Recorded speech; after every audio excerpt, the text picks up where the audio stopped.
তৃণমূল সরকারের এই পতনের কারণটা কি? একদম পরিষ্কার বলছি যে এই মুভমেন্টটা আর্যিকর মুভমেন্টটা মমতা বন্দ্যোপাধ্যায়কে ফেলে দেওয়ার চক্রান্ত ছিল। মানে তুমি বলছো এটা অভিষেক বন্দ্যোপাধ্যায় নিজে একদম। হাতে ষড়যন্ত্র করেছিল। তা তো কোথায় ছিল? অভিষেক বন্দ্যোপাধ্যায় বরাবর চেয়েছে মমতা বন্দ্যোপাধ্যায়কে সাপোর্ট করতে, কোন জাদু বলে মমতা বন্দ্যোপাধ্যায় সেটাকে অ্যাকসেপ্ট করে গেছে। প্রথম দুদিন রাগ, তারপর আবার অ্যাকসেপ্ট। কজন মুখপাত্র আছে এ দলে যারা পোলিং এজেন্ট হয়ে এখানে? কজন মুখপাত্র ওখানে বলতে পারবে যে 2009 সালেও পোলিং এজেন্ট ছিল? এইটা কিন্তু একটা অভিযোগ উঠেছে, কোহিনূর এখন বর্তমানে অভিষেক বন্দ্যোপাধ্যায়ের নামে বিভিন্ন রকম আমি আরেকটা নেতার নামে কার কোনো বাজে কথা বলেছি? না, সেটাই আর একটা ওয়ান লিডার ওয়ান পার্টির আমার স্ট্যান্ডের এগেইনস্টে কিছু বলেছি? এইটা কিন্তু অভিযোগ যে তুমি নাকি তাহলে একটা সুযোগ সুবিধা বুঝে এখন টাকা খাচ্ছ এবং সেরকম অভিযোগ করছো। এটা সত্যি? আমার দাদা একটা প্রশ্ন আছে যে অভিষেক বন্দ্যোপাধ্যায় তো নিশ্চয়ই এটার পেছনে বড়ভাবে দায়ী, তোমার সাসপেনশনের ক্ষেত্রেও সেটাই তোমার যেটা বক্তব্য থেকে উঠে আসলো, কিন্তু মমতা ব্যানার্জি তো তৃণমূল কংগ্রেসের সুপ্রিমো। এই যে তোমার সাসপেনশনের বিষয়টা তুমি নিশ্চয়ই জানতে, তুমি নিজে বলেছো তুমি মমতা ব্যানার্জির মুখ দেখে রাজনীতি করো, তো তার কি একটা দায়বদ্ধতা থাকে না তোমাকে এখানে? এটা তো আমি পোস্ট করিনি, এটা তো অনারেবল মেয়রের মেয়ে পোস্ট করেছে। সাসপেনশন চলছে, তবে সাসপেনশন যদি শেষ হয় তাহলে কি তুমি এবার তৃণমূলে ফিরে যাবে? সাসপেনশন শেষ হওয়ার পর তৃণমূলে নেওয়ার মতো কেউ লোক থাকবে 6 বছর পর? মানে বলছো দলটা তার মধ্যে উঠে যাবে? বিজেপি একটা অন্যরকম বিজেপি বলে মনে হচ্ছে আমার স্ট্রিট সিটি কলেজ যেটা, তো সেখানটায় তোমাকে এবং সজল ঘোষকে আজকে একসাথে দেখতে পাওয়া গিয়েছে। প্রচুর তৃণমূলের লোক ছিল। না মানে তোমাকে দেখুন, সজল ঘোষকে একসাথে দেখতে পাওয়া নিয়ে কিন্তু সোশ্যাল মিডিয়াতে বিভিন্ন রকম মন্তব্য শুরু হয়ে গিয়েছে। Refute me on my terms, তারপর আমাকে বলুক না যে আমাকে অ্যারেস্ট করুক। কৈনুকদা, ভবিষ্যৎ পরিকল্পনা। নমস্কার, আমি সায়ন, টিম মিডিয়াভার্সের ইন্টারভিউ সেশন ইন্টারভার্সে আপনাদের সকলকে স্বাগত। আজকে আমাদের ইন্টারভিউ সেশনে যিনি আমাদের অতিথি রয়েছেন, তিনি এই মুহূর্তে সোশ্যাল মিডিয়া থেকে চায়ের দোকান সব জায়গায় একটি আলোচিত ব্যক্তি, একটি মুখ, যাকে নিয়ে সব জায়গায় বিভিন্ন বিতর্ক হচ্ছে, কথাবার্তা হচ্ছে, আলোচনা হচ্ছে, এবং রাজনীতিতে যে আমূল পরিবর্তন বাংলা সদ্য দেখেছে, সেই রাজনীতিতে, সেই বাংলার রাজনীতিতেও কিন্তু তিনি এখন যথেষ্ট প্রাসঙ্গিক। নমস্কার, আমার সাথে রয়েছেন আমাদের আজকের অতিথি কোহিনুর মজুমদার। তো কোহিনুর, প্রথমে অসংখ্য ধন্যবাদ আপনাকে আমাদের এই আহ্বানে সাড়া দেওয়ার জন্য। Thank you. প্রথমে বলো, এখন কেমন আছো? একটা তো 20 বছরের দল, এটা যদি কেউ বলে যে 20 বছর রাজনীতি করার পর 2005 থেকে 2026 সে আমি খুব আনন্দে আছি, হেভি উল্লাসিত আছি, নয়। এখনো আমার বাড়িতে আনাচে কানাচে আমি ফোন করলাম, দুঃখ মানে হেভি হার্টি ফোন করে বললাম যে আমার ফ্ল্যাগ আছে আমার বাড়িতে, কিছু নিয়ে যাওয়ার লোক নেই তৃণমূলে। বেশ কিছুদিন আগে একটা নামকরা পত্রিকা ছিল, বাংলা পত্রিকা, তো সেই পত্রিকাতে একটা এরকম ট্যাগলাইন ছিল যে উল্টে দেখুন পাল্টে যাবে। তো বর্তমানে বাংলার যে রাজনীতি, সেখানটায় আমরা দেখলাম যে 4 মে আমাদের যে নির্বাচনের রেজাল্ট বেরোলো, তো সেই নির্বাচনের রেজাল্টে এরকমই একটা ঘটনা ঘটলো যে উল্টে গেল, মানে সংখ্যাটা প্রায় উল্টে গেল এবং সরকারটাও পাল্টে গেল। ফলত এই যে 15 বছরের, আমি একদম নাম নিয়ে বলছি, তৃণমূল কংগ্রেসের 15 বছরের একটা সরকার, সেই সরকারের পতন ঘটলো এবং বিজেপি প্রথমবারের জন্য বাংলায় একটা ঐতিহাসিক জয় নিয়ে সরকার গঠন করলো। তো তৃণমূল সরকারের এই পতনের কারণটা কি? পতনের প্রথম কারণ হচ্ছে অভিষেক বন্দ্যোপাধ্যায়। দলটা যতক্ষণ মমতা বন্দ্যোপাধ্যায়ের মতো করে চলছিল ততক্ষণ সবই তো ঠিক ছিল, এবং এটা তো ন্যাচারাল যে 2007-08-এ মোটামুটি দেওয়াল লিখন হয়ে গেছিল, বা 14-15-তেও যে মমতা বন্দ্যোপাধ্যায়ের পর বাংলার মুখ্যমন্ত্রী কে হবেন, তার নাম শুভেন্দু অধিকারী। বোঝা যেত পপুলারিটি, তার পার্টিতে প্রেজেন্স ইত্যাদি ইত্যাদিতে। সেটাই হয়েছে। দুর্ভাগ্য, তৃণমূল কংগ্রেস কর্মীদের দুর্ভাগ্য, যেটা মমতা বন্দ্যোপাধ্যায়ের এটা 5 বছর পর হতো। 31-এ শুভেন্দু অধিকারী মুখ্যমন্ত্রী হতেন, তার বদলে মুখ্যমন্ত্রী উনি 5 বছর আগে হয়ে গেলেন। মুখ্যমন্ত্রী মমতা বন্দ্যোপাধ্যায়কে প্রাক্তন করে হারিয়ে না দিয়ে রিটায়ার করিয়ে শুভেন্দু মুখ্যমন্ত্রী হতেন, কিন্তু এখন দেখা গেল শুভেন্দু অধিকারী মমতা বন্দ্যোপাধ্যায়কে দুবার হারিয়ে মুখ্যমন্ত্রী হলেন। দেখুন, তৃণমূলের একটা গ্রাসরুট কালচার ছিল, আমি আবার বলি গ্রাসরুট কালচার, যেখানে তৃণমূল কংগ্রেসে শিবির কি ছিল না, ছিল তো, মুকুলদার শিবির ছিল, শুভেন্দুদার শিবির ছিল, সবার মানে লবি তো প্রকাশ্যই ছিল, একদম কোনো অসুবিধা নেই, এটা কালচার, কংগ্রেসী দলের কালচার। সুরেন্দ্রনাথ ব্যানার্জি অরবিন্দ ঘোষের আমল থেকে আছে, 1900 সাল থেকে আছে, আজকে 2026, তো সেটা তো হবে।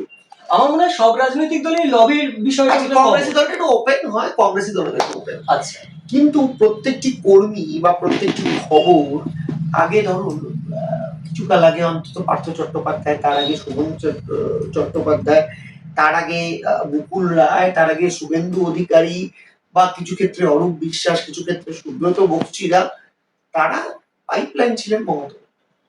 যারা কর্মী বা একটা ব্লক স্তরের নেতা এসে তার অভিযোগ জানালো, তার কথা বললো যে দাদা এই এই সমস্যা হচ্ছে, দেখুন এটা হয়ে যেত। এবং আজ অব্দি মুকুল রায় বা থাকাকালীন বা শুভেন্দু অধিকারী থাকাকালীন কেউ খালি হাতে ফিরে গেছে এমন হয়নি। কিন্তু আজকের দিনে মমতা ব্যানার্জির পাইপলাইন অভিষেক বন্দ্যোপাধ্যায়, এবং অভিষেক বন্দ্যোপাধ্যায়ের সঙ্গে আপনি সাক্ষাৎ করতে পারবেন না। অভিষেক বন্দ্যোপাধ্যায়ের নিজস্ব কিছু লোক আছে যারা অভিষেক বন্দ্যোপাধ্যায়কে প্রপারলি তন্ত্র মন্ত্র দক্ষিণা নৈবেদ্য দিয়ে পুজো করতে পারেন। I love AB, we love AB, ছাত্র যুব উন্নয়নের উনি এই চক্কর টক্কর করে তারা কিছু সুযোগ সুবিধা পায়।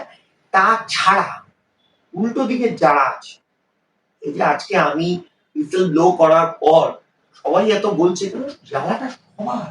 এই যে দলটা লার্জার দেন লাইফের অ্যাটিটিউড, কর্মীর কথা না শোনা, নিজের ইচ্ছা মতো প্রার্থী দিয়েছে, ন্যাচারালি প্রার্থীরাই রিচ করতে পারে। যারা পুরনো কর্মী তারা চোখের জলে সকালবেলা এসছে, বিকেলবেলা ফিরে গেছে, পিএরা দেখা করেনি।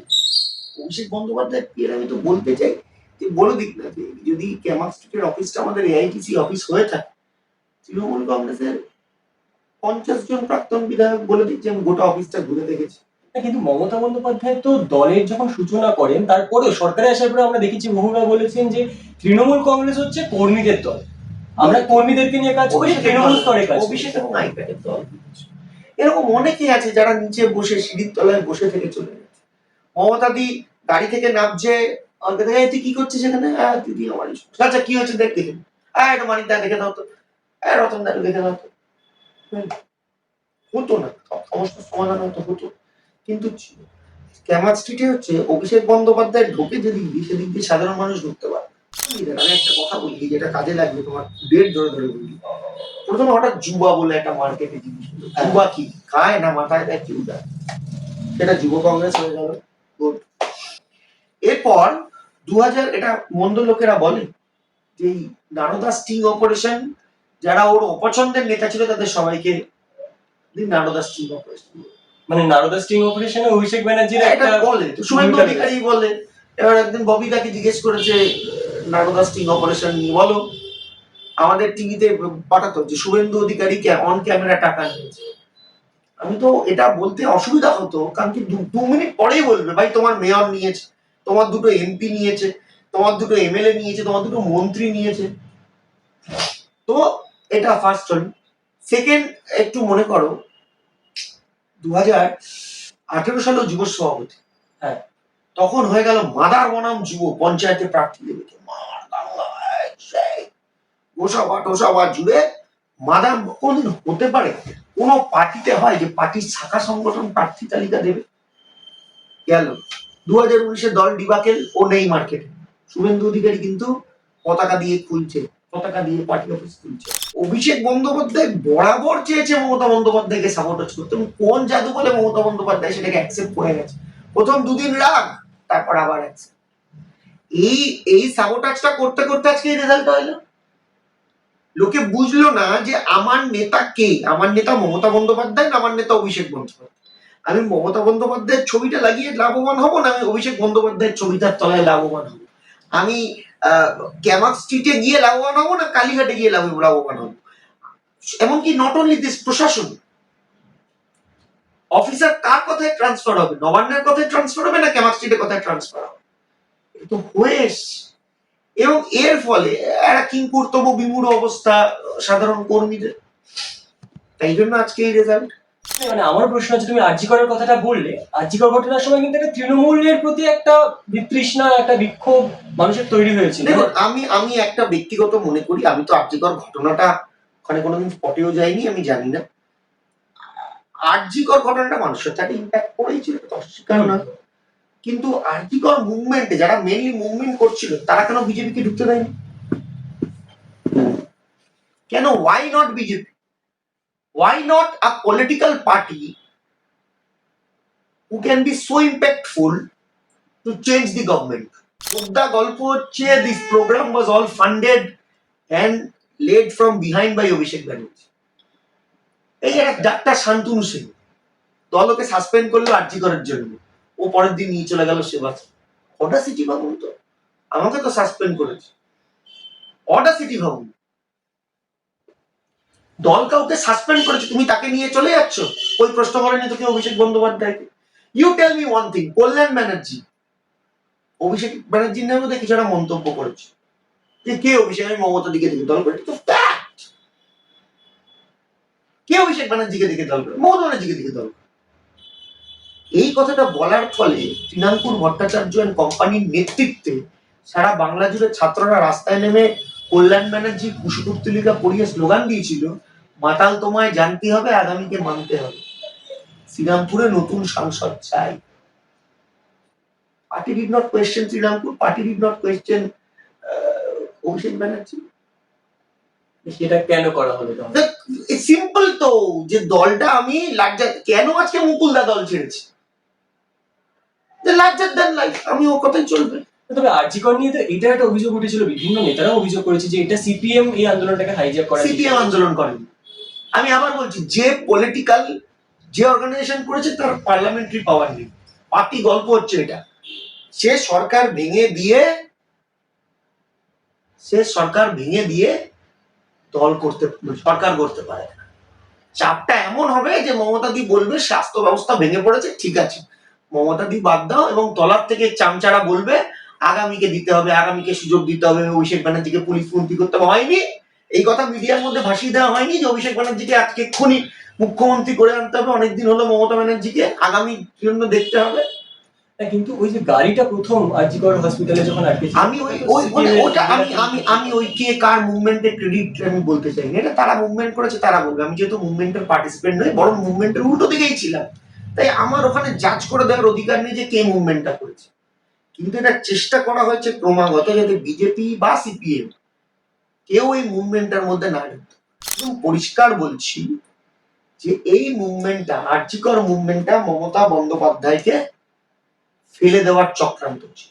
মানে তুমি বলছো এটা অভিষেক বন্দ্যোপাধ্যায় নিজে হাতে ষড়যন্ত্র করেছিল? তো কোথায় ছিল? বার করে রাখো একটা কোর্ট। তুমি একেবারে 20 বছর ধরে রাজনীতি করেছো এবং বিরোধী রাজনীতির পরে শাসক তৃণমূলের রাজনীতির সময় তুমি তৃণমূলের সক্রিয় কর্মী ছিলে এবং রাজ্যসভা সহসভাপতিও ছিলে, কিন্তু হঠাৎ করে এই সম্প্রতিকালে তোমাকে যে 6 বছরের জন্য যে সাসপেন্ড করে দেওয়া হলো, এবার এটা নিয়ে তো বিভিন্ন রকম আলোচনা চলছে। আমার প্রশ্ন হচ্ছে আসলে কি ঘটেছিল, মানে কেন? আমি তো আমার সঠিকটা বলেছিলাম, যে কথাটা আমি বলেছি সে কথাটা ডজন ডজন লোকেরা বলছে। ঘটনাটা আমি অভিষেক ব্যানার্জির বিরুদ্ধে বলেছিলাম, যে ঘটনাটা বলেছিলাম, তারপর আমাকে দল শোকজ করে, আমি শোকজের উত্তর দিই।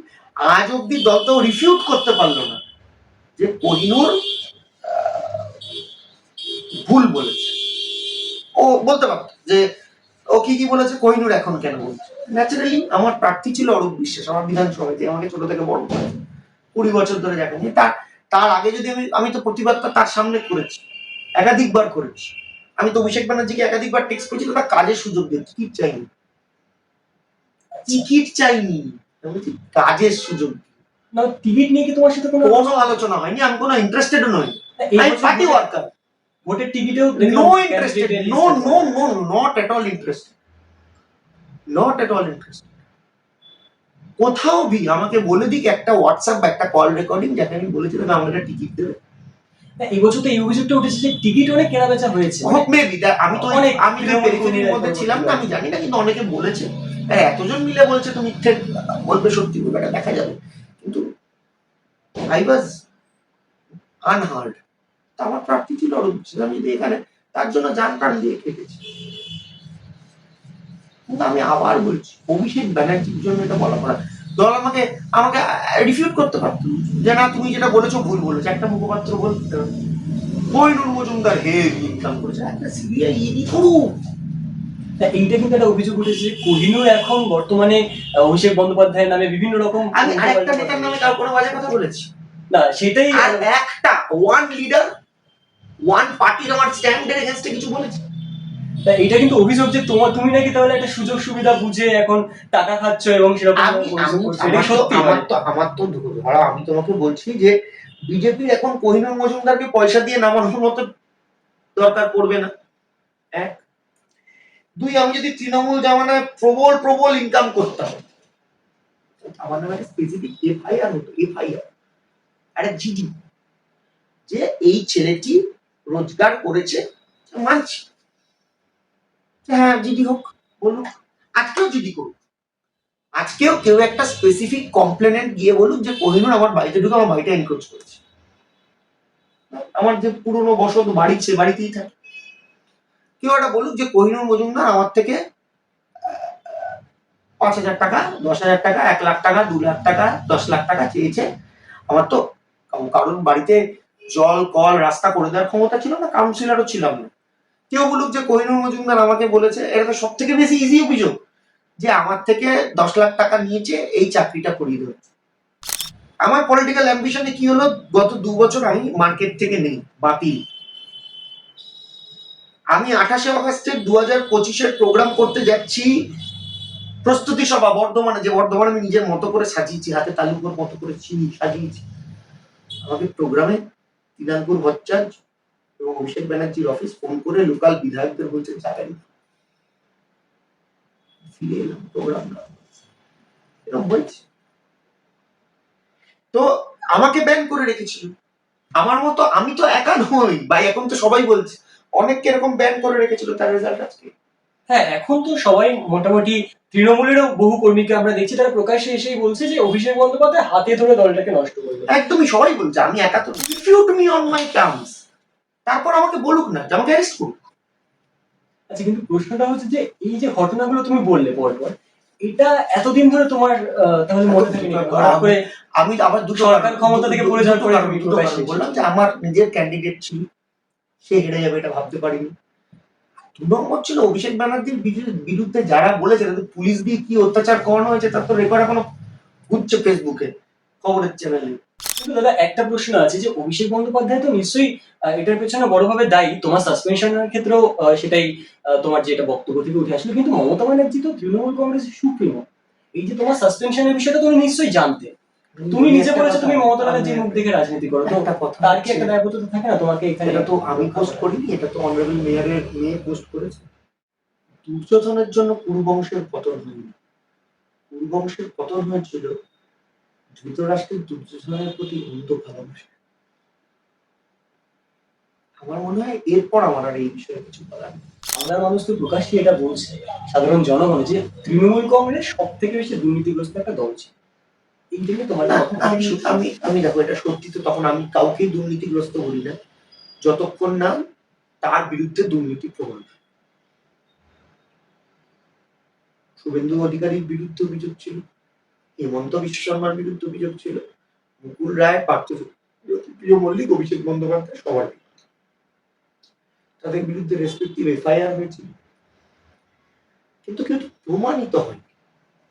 এবার ইট ইজ ডেফিনিট যে মানুষের মধ্যে এই বিশ্বাসটা অন্তত হয়েছে, এবং দুর্নীতি নিশ্চয়ই কেউ করেছে বলেই তো হয়েছে, একটা ক্ষোভ তো তৈরি হয়েছে। এই বিশ্বাসটা হয়েছে যে তৃণমূল কংগ্রেসের স্পেশালি পঞ্চায়েত এবং পৌরসভা স্তরে, কলকাতার মধ্যে নেই কিন্তু খুব একটা, কর্পোরেশনে নেই, কলকাতা কর্পোরেশনে স্পেসিফিক্যালি পৌরসভা এবং পঞ্চায়েতে একটা ইম্প্যাক্ট আছে তৃণমূল অর্থাৎ মমতা ব্যানার্জি যখন ভোটে হেরে গেলেন নির্বাচনে, তখন মমতা ব্যানার্জিকে ঘিরে ধরে চোর চোর স্লোগান দিচ্ছিল অনেক মানুষ, সাধারণ জনগণ তার মধ্যে ছিল, বিরোধী রাজনীতির লোকও ছিল।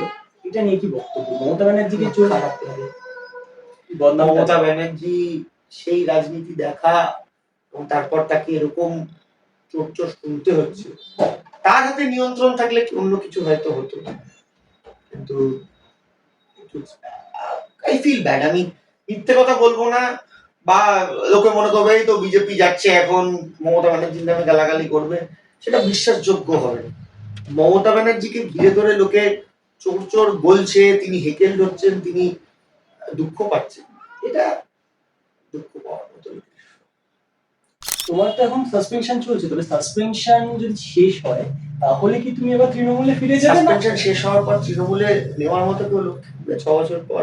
মানে বলছো দলটা তার মধ্যে উঠে যাবে? 2032-এ অব্দি দল থাকবে দেখে তো মনে হচ্ছে। কেন থাকবে না বলে মনে হচ্ছে তোমার? এই পরিস্থিতির মধ্যে দেখে মনে হচ্ছে। মানে তাহলে কি বিরোধী তৃণমূল দল বলে আর কিছু থাকবে না? মানে মমতা ব্যানার্জি যে বিরোধী নেত্রী হিসেবে আমরা চিন্তা। ব্যানার্জি এখন 74 বয়স হয়ে গেছে, তিনি কতটা নামবেন জানি। কিন্তু অভিষেক বন্দ্যোপাধ্যায় বিরোধী নেতৃত্ব হিসেবে কাজ করবে, সে তো অন্তত আমি ফলতার উপনির্বাচনে দেখলাম। বিরোধী দল হিসেবে যদি তৃণমূল না থাকে তাহলে কি মানে কোথাও, এটা তো বিভিন্ন মানুষের এখন too early two speculate, too early two comment কি হবে কি না হবে। আমি তো ভবিষ্যৎ দ্রষ্টা নই। নতুন কোন আমি করতে চলেছে, তবে পলিটিক্যাল ডিসকোর্স অনেক চেঞ্জ হবে আমি তো বলি। কারণ বিজেপি এখানে যে দল, সেটা তো সবটাই একেবারেই পুরনো আদি বিজেপি নয়।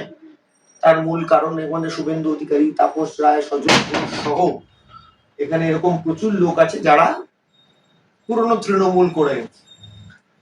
আমি দেখলাম বিজেপি ক্ষমতায় এসে উগ্র জয় শ্রীরাম বলে খুব জোর চেঁচাচ্ছে করছে, এমনটাও করেনি। শরীর ভট্টাচার্য করেই জয় শ্রীরাম স্লোগানই দেয়নি আজ অব্দি, দেখিনি ওনাকে জয় শ্রীরাম স্লোগান দিতে। আমি দেখলাম জয় শ্রীরাম স্লোগান দেওয়ার হাসপাতালে, যেটা মানুষ একটু অস্বস্তি বোধ করে, বিজেপি সেটা অ্যাভয়েড করেছে। তো এই বিজেপি একটা অন্যরকম বিজেপি বলে মনে হচ্ছে, যে বিজেপি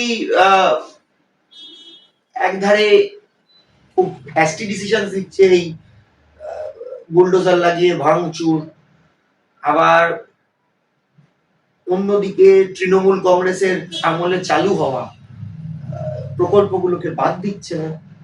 তো opposition will have to work hard, এখানে আর কিছুই বলার নেই। Opposition will have to work hard. তবে এই প্রশ্নটা কেন আসলো দাদা, যে তুমি বিজেপিতে হয়তো জয়েন করতে পারো, এরকম একটা আশঙ্কা তৈরি হচ্ছে? কারণ আজকেই বোধহয় একটা অনুষ্ঠান, তোমার প্রাক্তন কলেজ, আমার স্ট্রিট সিটি কলেজ যেটা, তো সেখানটায় তোমাকে এবং সজল ঘোষকে আজকে একসাথে দেখতে পাওয়া গিয়েছে। প্রচুর তৃণমূলের লোক ছিল। না মানে তোমাকে সজল ঘোষকে একসাথে দেখতে পাওয়া নিয়ে কিন্তু সোশ্যাল মিডিয়াতে বিভিন্ন রকম মন্তব্য শুরু হয়ে গিয়েছে। আমি প্রথমত হচ্ছে, আমি একটা তৃণমূল কংগ্রেসের বর্তমানে আইনি সদস্য নই। সিটি কলেজের আমি প্রাক্তনী সংসদের সদস্য, ওটা আমার প্রবলেম ছিল। সবাই ছিল ওখানে, যারা তৃণমূল 4 তারিখ অব্দি করেছেন তাদের মধ্যে অনেকে ছিলেন, অনেকে তৃণমূলে ছিলেন না। তৃণমূলের বর্তমানে একজন পৌর প্রতিনিধিও ছিলেন। College is a different sentiment. সরকার গঠিত হয়েছে, 1 মাসও হয়নি যে নতুন সরকার এসেছে। এই নতুন সরকার নিয়ে, এই বিজেপির প্রথমবার বাংলায় গঠিত সরকার নিয়ে তোমার কি বক্তব্য? Too early to conclude. আমি বলছি, প্রথম 7-8 দিন দেখে আমার শুভেন্দু অধিকারীকে দেখে খুব মনে হচ্ছিল তিনি 5 বছরের কাজ 5 দিনেই করে ফেলবেন। এটা উনি করছেন, উনি ধরার চেষ্টা করছেন।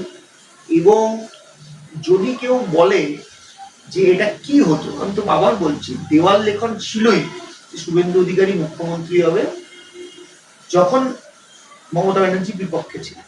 মমতা ব্যানার্জি বা শুভেন্দু অধিকারী, মমতা ব্যানার্জি বাজে ডিসিশন জন্য মমতা ব্যানার্জি হেরে ফিরলেন, নয়তো রিটায়ার করে ফিরতেন, শুভেন্দুকে বসিয়ে দিলেন। কৈনুকদা, ভবিষ্যৎ পরিকল্পনা? এখন ভবিষ্যৎ পরিকল্পনা সেরকম কিছু নেই, খুব ফ্র্যাঙ্কলি বলতে গেলে। তুমি যে প্রশ্নটার উত্তর জানতে চাইছো যে আমি অন্য কোনো দলে যাব, তৃণমূল তো আমাকে দল থেকে তাড়িয়েছে, সেন্স আমি এখন ফ্রি বার্ড। আমি কাজবাজ করবো, টুকটাক লেখালেখি করবো, পরিবার সঙ্গে সময় কাটাচ্ছি, রাজনীতির সঙ্গে আছি। রাজনীতির সঙ্গে থাকতে গেলেই যে কোনো দল করতে হবে এমন মানে না। আগামী দিন পথ চেনাবে। অসংখ্য ধন্যবাদ কৈনুকদা। আপনারা দেখলেন টিম মিডিয়াভার্সের ইন্টারভিউ সিরিজে আমাদের বিশেষ অতিথি কোহিনুর মজুমদার, তার থেকে শুনলেন তার বক্তব্য এবং রাজনীতি নিয়ে তিনি কি ভাবছেন, রাজনীতির বর্তমান পরিস্থিতি সবটাই তিনি একদম খুঁটিনাটি খুব বিশ্লেষণ করলেন এবং তুলে ধরলেন। যদি ভিডিওটা ভালো লেগে থাকে তাহলে অবশ্যই ভিডিওটা লাইক করে দিন এবং শেয়ার করে দিন আপনাদের প্রিয়জনদের কাছে। আর এরকম আরো অনেক ধরনের রাজনৈতিক এবং তার পাশাপাশি বর্তমান যে সামাজিক পরিস্থিতি, সেই সমস্ত কিছু নিয়ে যদি ভিডিও দেখতে চান, যদি ভালো ভালো কন্টেন্ট পেতে চান, তাহলে আমাদের চ্যানেলটা অবশ্যই সাবস্ক্রাইব করে দিন। দেখা হচ্ছে একটি নতুন ভিডিও নিয়ে নতুন ভাবে। ততক্ষণের জন্য আপনারা ভালো থাকুন, সুস্থ থাকুন। ধন্যবাদ। আর টিম মিডিয়া ওয়ার্সকে অবশ্যই সাবস্ক্রাইব করে রাখুন। আমরা শেষ করার আগে কোহিনুদ্দার থেকে আমাদের দর্শকদের জন্য একটা ছোট্ট বার্তা যদি পাই। না, ভালো করে কাজ করো, সাংবাদিকতা ইন্ডিপেন্ডেন্ট ওয়েতে করাটাই ভালো, ভালো করে করো। All the best. Thank you so much.